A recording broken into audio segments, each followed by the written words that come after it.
ভোটের মঞ্চে দেবের সৌজন্য, আর সেই দেবের সৌজন্য নিয়ে ভোটে কি পদ্ম অস্ত্র করছে? যা ঘটেছে তাতে নানা মহলে এই আলোচনায়।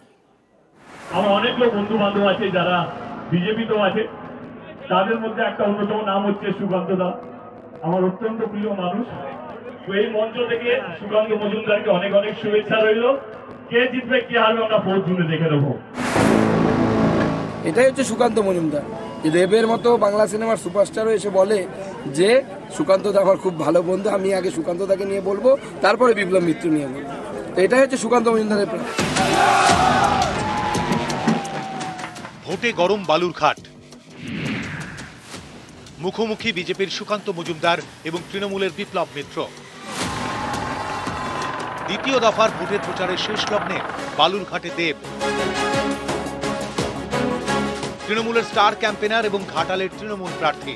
মঙ্গলবার বালুরঘাটে ঘাসফুলের মঞ্চ থেকেই তাঁর মুখে শোনা গিয়েছে বিজেপি প্রার্থীর প্রশংসা। আমার অনেক লোক বন্ধু বান্ধব আছে যারা বিজেপিতেও আছে, তাদের মধ্যে একটা অন্যতম নাম হচ্ছে সুকান্ত দা, আমার অত্যন্ত প্রিয় মানুষ। তো এই মঞ্চ থেকে সুকান্ত মজুমদারকে অনেক অনেক শুভেচ্ছা রইল। কে জিতবে কে হারবে আমরা 4 জুনে দেখে নেবো। প্রচারে গিয়ে দেবের এই বক্তব্য শোনান সুকান্ত মজুমদার।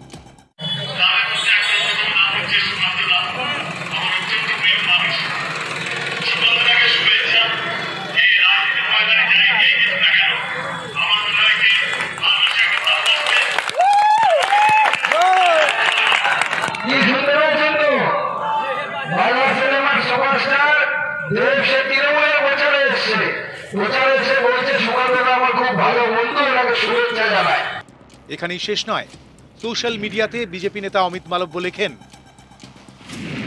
বালুরঘাটে সুকান্ত মজুমদারের জয়ের জন্য তাকে শুভেচ্ছা জানিয়েছেন তৃণমূলের স্টার ক্যাম্পেনার তথা ঘাটালের তৃণমূল প্রার্থী দীপক অধিকারী। বোঝা যাচ্ছে তৃণমূলের হার নিশ্চিত। এতেই অনেকের প্রশ্ন, এটা কি প্রতিপক্ষের সৌজন্যকে ভোটে হাতিয়ার করার চেষ্টা? এক্স অ্যাঙ্গেলে দেব লিখেছেন, সুকান্ত দা, একটু তোমার নেতাদের বোঝাও, বাংলাটা শেখাও, সৌজন্য কাকে বলে। আসলে ওনার কোনো দোষ নেই, উনি বাংলা ভাষাটা বোঝেন না।